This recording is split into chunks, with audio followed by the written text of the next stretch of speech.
I'm honored and humbled to be here. I'm not good at standing still, so they had to give me a lav microphone. So I will not be at the podium, but walking around here on stage. It's been an awesome few days here in Memphis. I actually flew in a little early to experience the city a little bit more. And in a matter of, 48 hours, we've done everything from, well, we started in Graceland, which was awesome. I was kind of a sycophant because I actually stayed at the guest house at Graceland as well. And then went over to St. Jude's where we had an amazing tour. And then also got to experience some barbecue, and then also got to check out what ServiceMaster is doing with the new hub in terms of bringing in innovation. I think it's really on point and really on trend. So exciting stuff in the last few days. And I have to tell you, I'm kind of an Elvis fan. So when I started my career many years ago, and I actually lived for 2 years out in LA, and whether I was on air with Fox or CNN or Weather Channel, the perk of the job, even as a technology expert, you get to go into hair and makeup. And they always go, oh, what do you want? And I always, from the day I got hair and makeup, I say, give me the Priscilla. I go, the bigger the hair, the closer to God, okay? And it's like my thing, it's my known thing. I like the big hair, but I love, I'm captivated by the woman that captivated him. So being able to come into, I should say when I moved to Hollywood, I actually had, I lived with, my roommate was a hair and makeup artist full time, and she was Priscilla Presley's hair and makeup artist for 6 years. So I sat down in her chair for the first day, and it's always very awkward. You got somebody touching your face, and she's like, well, what are you looking for? And I go, can you give me the Priscilla? And she goes, I got you. And it was like the coolest moment. So it came really full circle to be here and to be visiting Graceland and seeing everything that you guys have in the Memphis area. But today I'm going to highlight, well, first, if you're not familiar with my work, I've been in the world of technology for quite a while. And I always tell people I mentor a lot of young adults and people in university and also just trying to make it in the world of media and in technology. And I always tell them that it is not an A to B journey, and I think I'm a living example of that. I say A to B is very boring, and sometimes you know where you want to get, and you can't get there, but that's okay. And I use myself as an example, and I put these resume bullets up there, not because I have anything to prove. I say I have one man to impress, I got an audience of one. But to show that the journey has been very interesting. I actually started about 12, 13 years old coding. And I laugh saying that now, and I'm embarrassed because I have an 8-year-old niece that I have so invested in STEM technology, science, technology, engineering, and math. I shared the story yesterday. She actually hacked into my computer.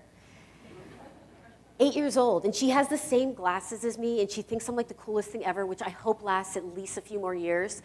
But I am so proud. But at 8 years old, she's already coding and into robotics and into physics.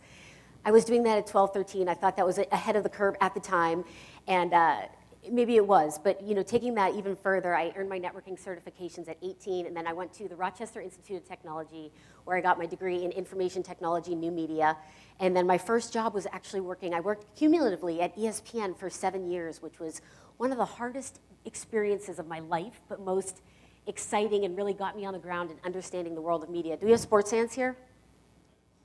Celtics fans? It was a rough night for me last night, all right, so both of us. I have to say one little insider thing. So to get my job at ESPN, talk about living in a guy's world, I actually had to take a sports test and literally throw all the resume bullets out the window. It was the hardest test I've ever taken in my life.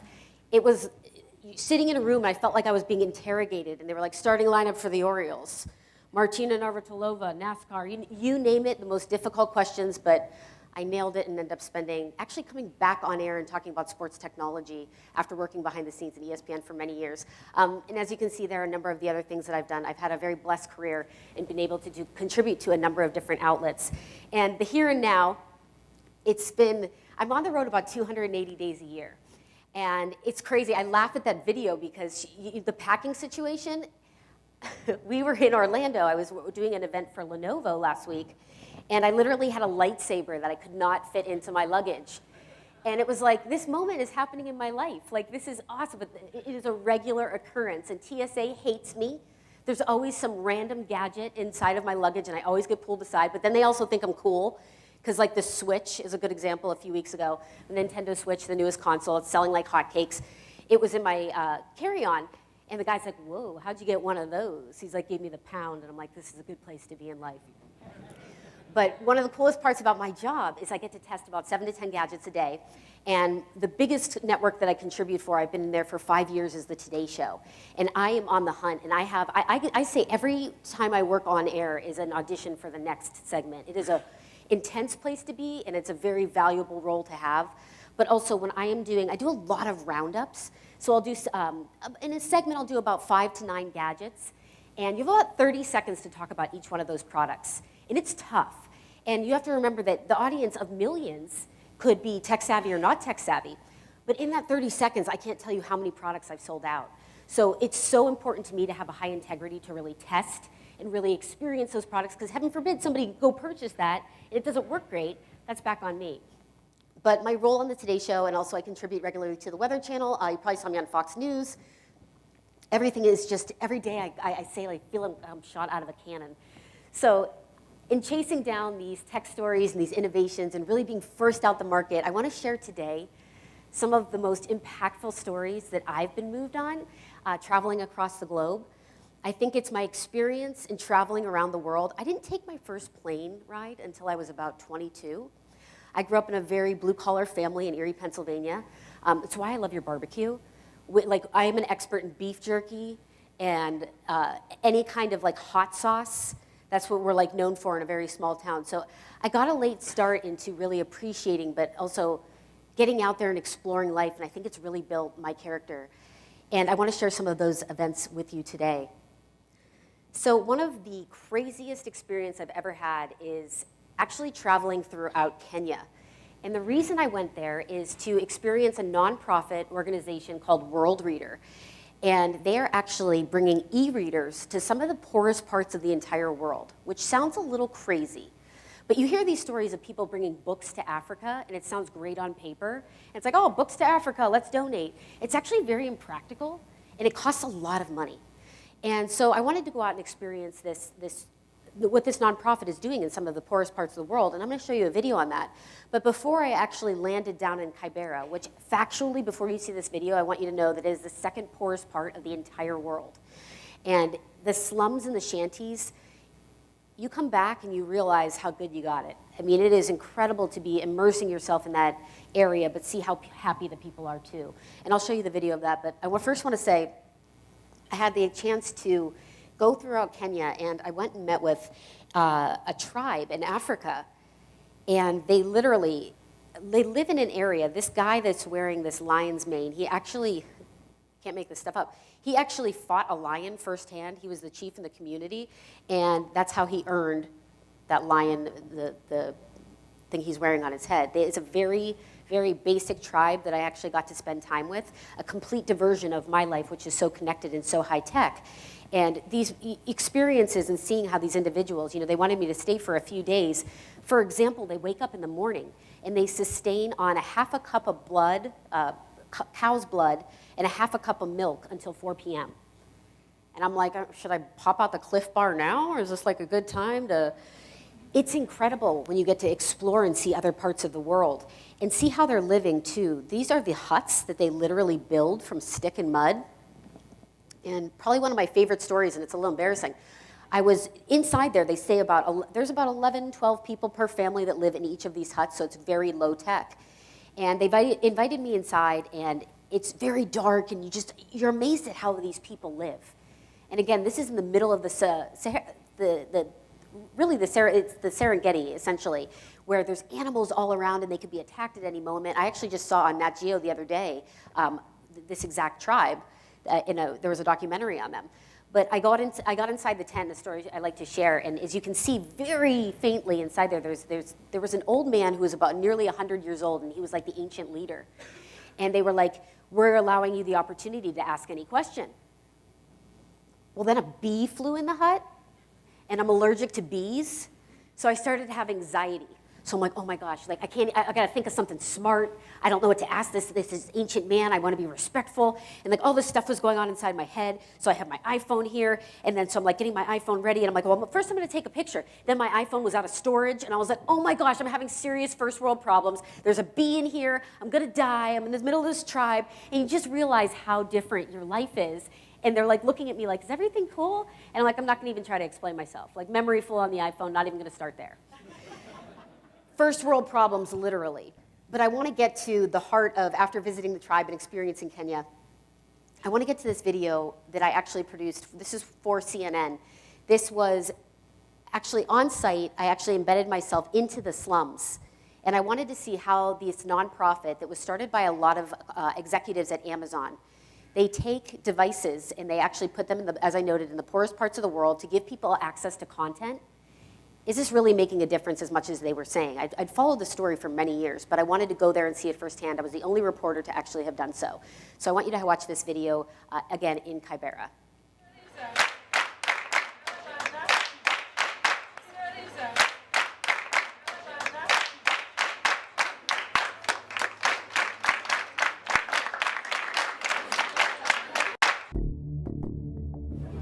In one of the poorest parts of the entire world, here in Kibera, Kenya, it's nearly impossible to get books on location, let alone those that are actually culturally relevant. One nonprofit company, World Reader, is trying to change that using modern technology. Through the maze of shanties, I met up with World Reader co-founder Colin McElwee at Kibera Girls Soccer Academy to get a first-hand look at one of 30-plus schools the nonprofit is assisting by providing students with e-readers. E-readers changed my life positively. I used to read very many novels, which are stories about ladies who have been to very many challenges, who are from poor families, but after all, they made it and they are successful in life. Just days prior, 5 teenage boys were slaughtered for stealing in Kibera, a reality showcasing that though the area may be poor, it pushes values, and education is at the top of that list. When I was young, people never took education really seriously. And that is why I count myself as one of the lucky people in Kibera. I was able to go to university and all that. And maybe this is my way of giving back, you know. And now things have changed and people are really focused on education. And mostly these girls here, because they know this is the only opportunity they have. They're grasping it, you know. And that is why the Kindle is very important. It means their life. That's why we are comfortable giving them to take it home, because we are sure the following day they'll bring it back. In Kenya alone, World Reader supports 14 schools. We traveled 200 miles to a more rural landscape in Amagoro to meet with a standout student, 8-year-old Veronica. When I go to school, I don't have to carry many books. I can use even the e-reader. The e-reader is easy to carry, but the books are very heavy. The education is important to me in life because I would like to be a teacher. If you would like to be a teacher, you should go to a college of teachers. The most gratifying thing was to see this child who has no shoes, has a torn shirt, but walking through the reader and comfortably navigating and reading the story aloud to the other children. That, to me, was probably the best day of my life. So obviously saw the impact. I think what the most inspiring part about making this particular journey is, you know, it's a little trite and sometimes people say, oh, you know, I went into some of the poorest parts of Africa and it really, excuse me, it really changed my life. And I can actually say that that really happened. I mean, it was incredible to see the second poorest part of the entire world having 70 to 80% cell penetration in wireless connectivity. And though they might not have outlets, these people still have cell phones. And then when they have the capability to have e-readers, it actually can get their curriculum and also books that they didn't have access to. They can download thousands of books in a matter of seconds. It was amazing. I also, I wanted to show you, this is actually a picture I've never shared. I was invited into the home, as you saw the little Veronica, and there was about 12, 13 people in the entire family, and what you're seeing there is about the size of the entire home. And it was, the people there are so hospitable, and it was an experience I'll never forget because I travel, and when I do these shoots, I shoot, edit, and produce, and typically bring one other shooter. So it's 2 of us doing everything start to finish. And they're very intense journeys, and I use this as an example because they invited us into their home, and they spent 2 months' salary buying us soda and giving us a meal. And you are just like, I mean, it gives me chills talking about.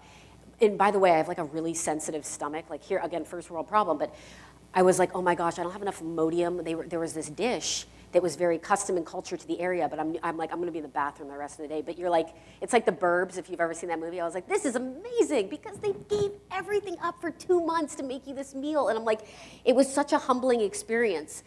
And just to see how happy they were with so little, I think I'll never forget. And actually, I was so moved by this particular story, and it's kind of a snapshot of how I operate as a reporter. I ended up funding completely Veronica's school, so now they all have e-readers, which was so awesome. So in the middle of Kenya, to be able to give back.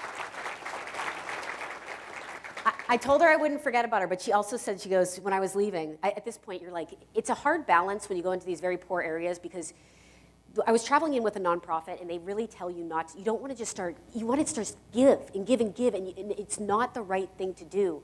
But there was like jewelry I had on, like little fun tchotchkes and bracelets that I had brought the kids, and they were just so cool and so excited. And to see them with like airheads and lemon heads that I packed in my luggage, it was just like the most exciting thing ever. But she told me to come back, and she said, will you promise to come back and bring me my first toy with a battery? And so I still have to fulfill that commitment, but first things first, I actually purchased the school. So the next thing I want to talk about, which has been an amazing experience following over the last 6 years of my life, is a story I reported on with the lionfish. Has anybody heard of the lionfish? Okay, after this, you guys will. And I start with this quote because this is actually a quote by Edward Lorenz. And this was at a very large Academy of Science, and he was laughed out of the room by saying that a butterfly flap could flap its wings and set molecules in air in motion and create a hurricane halfway across the world. It's a quote that went on to live a lot in pop culture. You probably saw it if you saw the movie The Butterfly Effect and a few other sources. But I love this because not only was he laughed out of the room, it may have been ridiculous, but it was used, and it's such a fantastic example. And it actually plays true to the example that I'm going to share with you now. So in a random trip I took to Bermuda, which is about a 20-mile island with the population is incredibly small. I went there on a dive trip, and I started to experience that all of these natives in the area were talking about this lionfish problem that they were having in the community. Here's this tiny little island, you know, they're all wrapped around this invasive predator species that I started to learn about.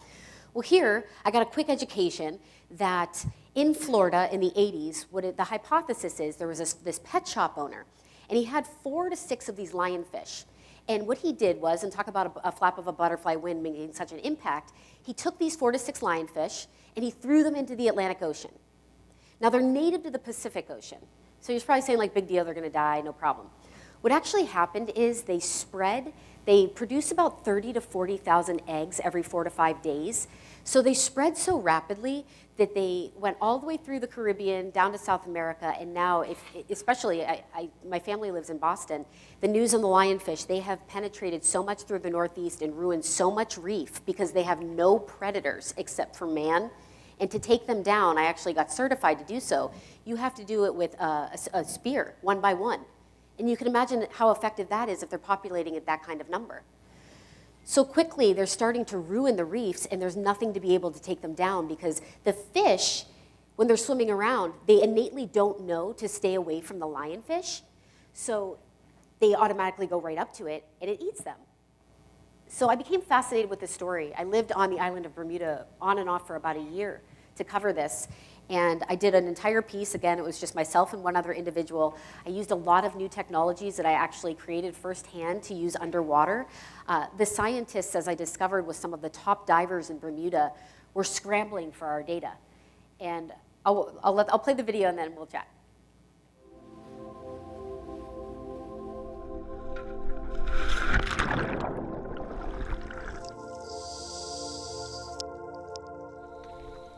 The Atlantic Ocean is on the brink of what could potentially be one of the biggest disasters, and most people aren't even aware of it. All of this thanks to one fish, the lionfish, an invasive predator species that was actually thrown into Atlantic waters by pet owners decades ago. Now it's up to teams like those here in Bermuda to take matters into their own hands. The lionfish invasion into the Atlantic is most likely the worst environmental disaster that the Atlantic will ever face.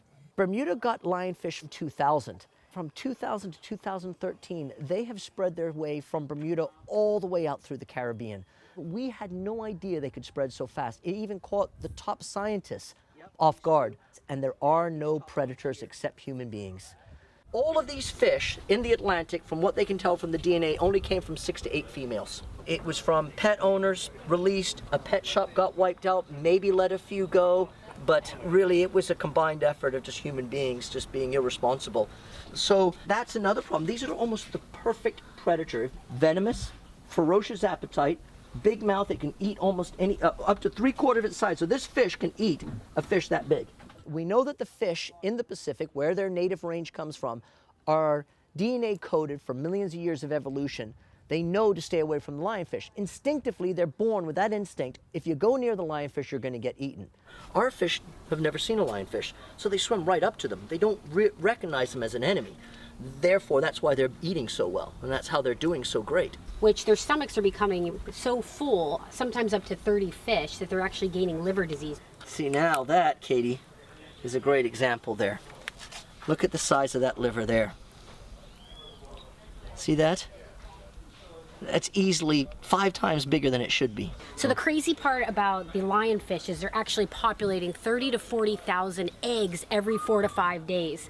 And here is a perfect example. This is actually a mass of eggs in a female fish. And as you can see here, it's pretty big.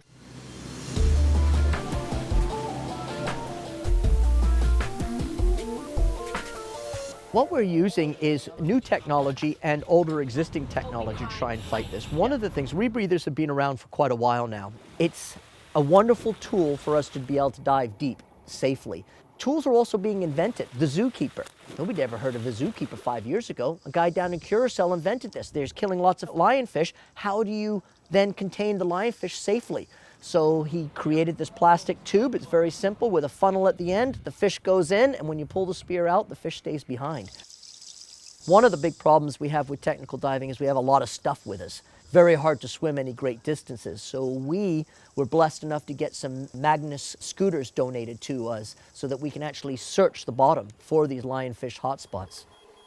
We're using GoPros. We're also using a camera that's made by Sartec, and they donated some of this equipment to us to try out for this experiment. They're using us as a testing ground. When we know of a location, we have the GPS coordinate, we'll drop a descent line, which is a heavy weight that drops down with a rope on it with a buoy in the top. We have all our tech gear on. We'll go right down to 200 feet. We are limited in the time that we can spend there, usually about 25 to 30 minutes, because of the fact that we're building up more and more nitrogen in our systems. During that time, we are trying to do as much data collecting as possible. We leave no lionfish behind. We try to kick every single one that we can. We are videotaping, so therefore the scientists can go back through that videotape later on and look at it at their own leisure and be able to stop and freeze frame it and look at the different things that are going on down there. We're trying to observe different behavior. We're also trying to see what other species of fish are living with these lionfish. We're doing fish counts down there to see what the populations are. After spending a day in the waters with Graham and his team, I got to see the problem firsthand. Yep. So just came back with the first batch of lionfish, obviously a very substantial kill. And it's just fascinating. They've only been down there for about 25 minutes and got a ton. Today's dive wasn't a typical hotspot, but there were a large amount of juvenile fish, and then so therefore automatically there are large amounts of lionfish. Sometimes you just run out of time. Lionfish are destroying ecosystems, and they're doing it very quickly. This isn't a battle that we can win. We only hope to be able to maintain their populations, and Mother Nature's not going to come up with a wonderful cure-all for everything. This is something that we have to take responsibility and try and fix or trying to control ourselves. Graham, who you saw in the video, ended up being a good buddy of mine. They are incredible divers in Bermuda. They are hitting depths in Bermuda that have never been discovered before, and even discovered a new species just a few months ago. So what they're doing in terms of helping with the lionfish problem in Bermuda, you know, again, a 20-mile island with a 20-mile-per-hour speed limit has such a huge problem, but it's just one of the many now all the way down the coast. It's absolutely incredible to me. I think it's also very humbling, and you hear Graham say the word responsibility. It's also, as a journalist for me, I feel very responsible when I have a microphone and an audience to millions of individuals to be able to share a story that could make an impact. And this particular story, it went on to trend for This is a story I did for CNN. It trended for 5 days, beating out all politics, and it really put it back on the map. And it's been interesting because of if you key it in a search engine, a lionfish, it's typically one of the first stories that comes up. And it's really been educating people, which is exciting. And a lot of people coming to me more like, hey, you know what? We're having a lionfish tournament. There's lots of things being done to actually solve this problem. Lionfish tournaments being one of them. This is actually a picture from us being on a lionfish tournament that we won, which was really exciting. But teams go out now, what they've done is encouraged fishermen. The price per pound on lionfish is incredibly high, and it's actually a meat that is higher in protein than tuna. So it's a very bland fish. I can tell you about every one of my diving friends in Bermuda has gotten stung. As you saw, there's 18 venomous spines. It'll give you a little sting. It'll shock you for about a few hours on your arm. You'll pretty much lose all feeling if you get stung. And when you're trying to cook it and you're taking off the spines, it's very challenging. But what I've started to see, in one restaurant in New York City where I live contacted me and said, we're the first restaurant in New York City to serve lionfish. And they serve it 5 different ways because, again, it's high in protein, and the fishermen get compensated at a high dollar. So it's incentivizing people to go catch it. And I went to this restaurant, by the way, super delicious. They're importing about 200 to 300 pounds of lionfish every single week, which is a lot. And they can't even keep it in stock. Sometimes they're actually run out. So we're starting to see a lot more interest in finding a lot of ways that we are now responsible in taking responsibility into our own hands. Right now, I'm actually following up on the story. This was shot a few years ago. And right now, the America's Cup, if anybody's interested in sailing and boating, is actually happening in Bermuda. And what's really neat about it is there's a lot of sustainability also happening alongside the tournament. And the teams out in Bermuda have contacted me, and believe it or not, one of the coolest stories I've come across recently is the team at iRobot, and I finally am off. I'm on a lot of embargoes where I'm not allowed to talk about something until a certain period of time. But the team at iRobot, which you know for the creators of the Roomba and a lot of military technologies, they've actually just created a new gadget that they can use underwater that can actually mass capture lionfish and kind of stun them, but still allow them to be able to be eaten. So again, an example of a story that is so powerful to me to get out there. And how many people have heard of lionfish? Let me see that number again. Well, not now, before the video. And now, of course, we've all heard of it, right? So it's spreading that word and being able to, of course, follow up on the stories that I'm super passionate about. I do a lot of underwater stories, by the way. It's one of my favorite things. Quickly off of that, some of the coolest ones that I've been able to experience as a diver. Diving is a very mental and a challenge on my body physically as well. So it's been interesting over the years to be able to cover stories. I've went down with NASA astronauts where they simulate microgravity. A lot of people don't know this. There is 2 missions per year with NASA where they live underwater for anywhere from 6 to 18 days. And it's a new theme, and there's a theme of testing underwater technologies. They go underwater because it simulates microgravity at about 1/8. So I actually have been down with them. I went down underwater with Jacques Cousteau's grandson, who was living underwater to break his own record for 30 days underwater. Did an interview with him literally underwater. So there's some really incredible stories when, it was a challenge for me, but once breaking past my comfort zone, it's really been a pretty incredible experience underwater. All right, I want to talk about sleep, because this is something that I've been absolutely fascinated by in the last about 1.5 years of my life and in terms of the world of technology. And I laugh because remember how we used to get so mad when we were little about all those naps? I could fall asleep like right now. Like I am always tired. But I say this because I've been fascinated with the world of sleep when I was introduced, and this is a story of entrepreneurs. I was introduced to a sleep gadget that really captivated me. But I want to first hit you with the statistics because I think this is something that is going to be next on trend. We know the world of wearables is so huge. We know the world of fitness and eating. Well, a lot of people are becoming more cognizant, as I like to say, and caring more about this capsule that we live in 24 hours a day, taking more care of it. What we're finding in terms of the connection to sleep and also the risk of chronic disease and cancer, diabetes, obesity, it is a serious problem. And we live in this society where I go to work and people are like, myself included, until as of recently, it's like, I got 2 hours of sleep. Like, that's not good. Like, we should not be proud of that. Like, we live in a society where you're working through the night, and that's awesome. And I understand we all have to get things done, but it's also important to, again, take care of what we've been given to live here on Earth. And I like to say, I couple the statistics with the big market, because the gadget I'm going to show you it's sometimes it's hard to get people on board with something until they find out, oh, we could be making a lot of money on this. So that's my latest discovery. And here's the gadget that I'm going to talk to you about. I actually had an interesting meeting with a number of doctors and also researchers from MIT. And they created this gadget called the Sleep Shepherd. Now, they came to me in the version 1.0. What you're looking at is version 2.0. The MIT doctor, he is also a professor at the University of Colorado.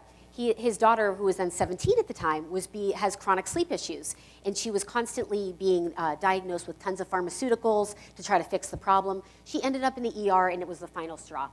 And Dr. Michael Larson, he said, you know what, I'm going to take matters into my own hands. I'm going to create a gadget for all the 50 to 70 million estimated Americans that have sleep issues. And now you see the Sleep Shepherd, which is this comfortable headband. And you can actually wear it while you sleep, and it gives you binaural tones, and it helps you fall asleep, but then it's also giving real-time feedback using brainwave sensors. So all this stuff's happening behind the scenes. It's capturing all your data, seeing how you fall asleep, but then also my favorite part of it is it wakes you up at exactly the right time. So you feel ready to go in the morning, and you can see your sleep data connected to your iPhone or Android device. Now, I became so compelled with this gadget, and these are kind of, I sometimes hit these scenarios where gadgets come into my life, and I'm like, I want to be a part of that. So I immediately began working with the team at the lab and taking them all over the airwaves from, my goodness, we have done so many national hits from the Weather Channel to Fox News to Fox and Friends to HLN. We have been sharing just the success of having this gadget. It went on Kickstarter first. It raised $1 million. And then it immediately from there, it took into a lot of retail. And people have just been having amazing success from it. I look at the quotes, which you'll see in a moment, in the studies that we're doing at both Harvard and UCLA, and it's compelling in terms of a lot of my friends that have actually had sleep issues, from the celebrities to the athletes. And the athlete side, I think, is another thing that we're going to start to see a lot of. Getting a little bit more sleep in terms of relaying that to performance is incredible. But in if you go into a sleep lab, you are hooked up to tons of wires. It's very complicated. It's tough. And the data that you gather from that, I don't know, is it the best environment for it? Now you have yourself a little gadget that can actually comprehensively collect all that data and help people sleep better. Why not give it a try? So as you can see here, the validation, I think this is the reason that keeps us going and keeps me so passionate about working with the Sleep Shepherd. We're currently in that stage where it's interesting in the entrepreneurial space, because you ramp up and you ramp up and you sell and you sell and you sell, and then you get to the point where we're at the VC level where we're gaining more funding and we're looking for more investors, and it's keeping things going, and it's this whole business experience, but also the whole passionate experience about trying to help with healthcare. And I truly think I think this is one of the biggest trends that's happening in technology. I think the wearables market is huge, and I think it's $1 billion market, but we're also seeing, as you saw the statistics, I think the sleep aspect has been missing for so long. I think it's the next big component and the big add to the market, and I'm excited to see where Sleep Shepherd goes from here. I'll actually be on the Home Shopping Network featuring the Sleep Shepherd May 24th, which I spent 2 years at the Home Shopping Network many, many years ago. I sold $20 million in gadgets, so I'm excited to make my return and talk about sleep, but very exciting product to be hands-on with. And last but certainly not least, I want to talk to you guys today about the biggest project in my life, which is, as Jeremy alluded to, pediatric cancer and technology. And I want to start in the world of VR, because virtual reality is probably one of the biggest hypes in the world of technology. And the first time I experienced virtual reality, I actually was at the birthplace of where VR was created by the founder, Lucky Palmer. And this was many years ago, before people got hands-on. And I was sitting in this unit and with a VR headset on, and I was training on a Navy ship. And I became so immersed in the experience that I actually forgot that there was an entire TV crew all around me filming me. And I had felt like I was just displaced in another experience. And I thought, wow, I know VR is made for gaming primarily, and also experiencing things like I could be front row at a concert. But what could this do for the kids that I work with in pediatric cancer? I've been a volunteer in New York City for 6 years, working with the families and the kids. I'm kind of like their big sister. Specifically, I worked a number of years with 5 kids. 4 have unfortunately passed away. Cole, who you see here, is my little BFF. I got to take him to Disney's Star Wars weekend. Right before he passed away, he said it was the best day of his life. It's like my favorite story ever. But I truly am very hands-on. And in circling back to the VR point, I thought of these kids sit in the hospital, and in between chemo and radiation and waiting, there's hours of downtime. It is like the worst possible scenario in a time to be bored that you could think of for these kids. So I thought about bringing VR into hospitals. And first I want to show you too, because I think this evolution of VR is progressing in so many different ways and so many different hardware and software that are out there on the market. And I want to show one that I actually featured on today's show, and I'll tell you why I'm showing this in just a second. Oh, here's me and Cole. I used to bring Cole to all my TV segments. Oh shoot, I thought I had I had a Today Show clip where I brought this one gadget that actually is a VR headset, and it's attached to a bike. And this is one of the newer devices on the market, and the reason why I thought I had it in here, I showcased it on the Today Show. It did really well, but then I just got an email the other day from a random game developer that lost 50 pounds using the technology. And I thought that was really interesting because this is a guy that's not athletic or trying to lose weight and has a very hard time with it, but yet this VR device that's also connected to get him up and moving, it's just a perfect example of how this could be used elsewhere beyond the world of obviously concerts and obviously gaming. So it's so incredibly realistic that I started bringing it into hospitals. I'm going to show you just a short clip for the sake of time. I'm going to show you a few seconds, and I just want you to see Cole because he's such a big part of my life, and I feel like he lives on in everything that I do and the work that we're doing for his foundation. While the Marion Knights are set to battle for the 2015 NAIA National Championship, off the field, they're aiding in a battle of a very different kind. 11-year-old Cole Winnefeld was in the fight for his life against cancer when he was matched with the team. Growing up in Bedford, Indiana, Cole had a very normal childhood.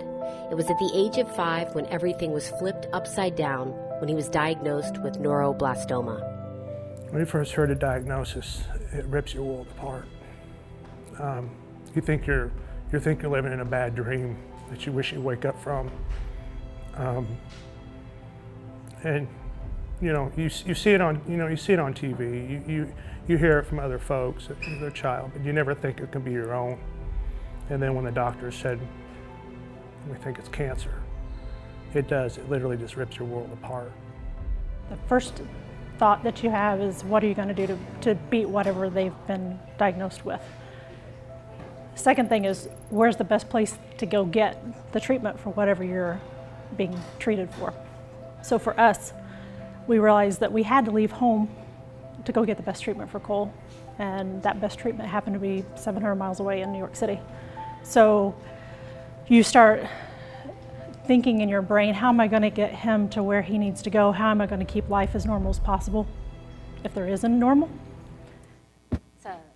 I'd love for you to watch the video. It's actually, I shot it with the Winnefeld family. They're like family to me, and you didn't get a chance to see Lauren, the daughter, who is also now, I say she has a big sister for life, but they're a snapshot of an example of families, and God bless St. Jude's, because these families travel in from all over the world, and they give up everything to make their kid get better. And they will go in debt, they will lose the home, they will lose their job, all to try to make their kid in treatment be successful. And it's been the most empowering, impactful thing in my life. But after Cole's passing, we actually started the Bat Cole Foundation. And it's bittersweet because I feel like he lives on. And this is the first time, so I work very closely with the kids. They call me Crazy Katie. And I come in with all the gadgets and technology, and the doctors are amazed by, they always ask me like how they're eating, they're getting up, they're moving around, how are you doing it? I'm like, they just want to be kids. But it's imperative for me to be able to actually spend hands-on time. When I go into the hospital, it's tough, but it's all like, you put all that aside and you play and you have fun, or I take them out, we go to the movies. I never like to, it's very important to me, the kids are very smart, and one thing that I've absolutely learned is they don't want pictures, typically for the most part. They know when someone's coming in for the moment and taking a picture, and it's like, hey, I'm here, and then I'm gone. It's very important for me, this is one-on-one time. I'm all yours. And to spend that time with them and know that this is a legit moment. And I think that's how I've built and fostered these relationships. But in fostering these relationships and what we've had with the hospital, with the Winnefeld family, is being able to now get inside. And I've taken VR headsets, in short, I'm summarizing this, but I found some of the easy-to-use virtual reality headsets that they can now use between radiation and chemo. And when they have downtime, they can go into the facility at Sloan Memorial Kettering, was our first stop in terms of testing these units. And now they're transported to being on a skateboard, being on a beach. I actually have some of the kids creating ideas. They're like, we want to do a Jurassic Park thing where we're in like a dinosaur park. So it's so amazing to be able to take them out of that experience and into another realm that is so captivating. And I'm telling you right now, when the studies and the data come back of how it just really transports people, and I think in the perfect example, like pediatric cancer, this is something that we're doing for the Back Hole Foundation. In addition to raising funds, we do 100% of all of our proceeds that we've raised. I've done a number of national television segments for the foundation. Once I realized that Cole had passed, that I had to use the microphone that I have on air to raise awareness for pediatric cancer and to let people know what it is and how many people it affects, I knew that I had to get out there and share the story. So all of the proceeds go to pediatric cancer and clinical research. One last thing on this. One thing I've noticed with the families I think is really important is the more aggressive the family, the better access they have to the clinical treatments, and that's what we fund. We fund the trials that may not be the winner, but it could be a home run. It's a lottery. It's what Cole was supposed to live for one more year. He ended up living for 6, and very healthy, very good years, exciting years. So I think getting the word out there too, like, and being able to fund these clinical trials is really important, and that's what we're doing with the foundation right now. We're small but mighty. It's just myself and the Winnefeld family. So as you can imagine, we're starting to grow, and it's just an amazing initiative. I'm trying to, Carol, who is Cole's mom, it's amazing to see her. We just went into the hospital the other day, and she gave a check to the hospital, and I was thinking, I can't imagine myself coming back to a hospital where my son had passed away, and I'm giving them a check, and I have no bad feelings towards this environment. Like, that's power. And she only wants the right thing for more families to hold on to their kid, if not cure them. And it's a really awesome foundation to be a part of. Oh, and here's a check. I know $40,000 might not sound like a lot of money, but to us, that's actually a fraction of one clinical trial. So it feels very empowering. Oh, here's this. Do you guys want to see? No, I'll skip it. This is the Today Show segment. It's only 30 seconds. All right, let's get over to the bike, because this thing is really cool. Okay, so this is amazing. Willie, I'd love for you to get on it. Virtual reality is the big thing this year, and of course, from Oculus to HTC to PlayStation, there's going to be amazing technologies on the virtual reality side. But it's not until you try it out that it's actually really incredible. Wow. This is a bike that comes with, it's called Verzoom. It's only $200, and what you do is you actually put on the VR headset, works with all of them, I'll let you do it, and you can actually fly, you can drive a race car. There you go. The immersive experience with VR technology, when you have something like a bike that you can actually control, your fitness leveled up. Dude, you're flying. Hold down the right button. That's amazing. Pedal fast. This is the Pegasus game. So wait, is this for exercise or is this for just video games? Yeah, so you actually have a virtual reality device with Oculus. This one is working with HTC Vive, and you can actually pair it with an awesome accessory. So you get a whole different kind of workout using VR. Cool. You like it? I'm flying, Tamron. I'm flying. I've heard him say that once before after. I think it's an example of, my goodness, like, again, this guy just lost 50 pounds working off of that kind of equipment. I love to bring stuff like this. It's really immersive and really hands-on into the pediatric facilities, and that's the goal. That's what we're trying to do. And then this is me last week, because I went into, and this is the last slide I'll end on, I went into the dentist, and I didn't know I had a 4.5-hour dentist appointment, which was brutal. And I put on, like, oh, I'll take the VR headset. They said I was the best patient they've ever had. And it was a brutal surgery, I'm going to tell you. All because I was watching really weird videos on YouTube through virtual reality. I didn't even know anything happened. So it's so cool to be able to experience, not just talk the talk, but walk the walk, and be able to experience VR and know that, yes, we are implementing technologies that indeed work. So I hope everybody learned at least one new thing this morning. Thank you for spending the time. Thank you to Service Master. Thank you to cityCURRENT. Everybody's been awesome in the city, and I hope to be back, especially when the new shop opens with all the innovations at the Service Master facility. So thank you guys very much. Thank you.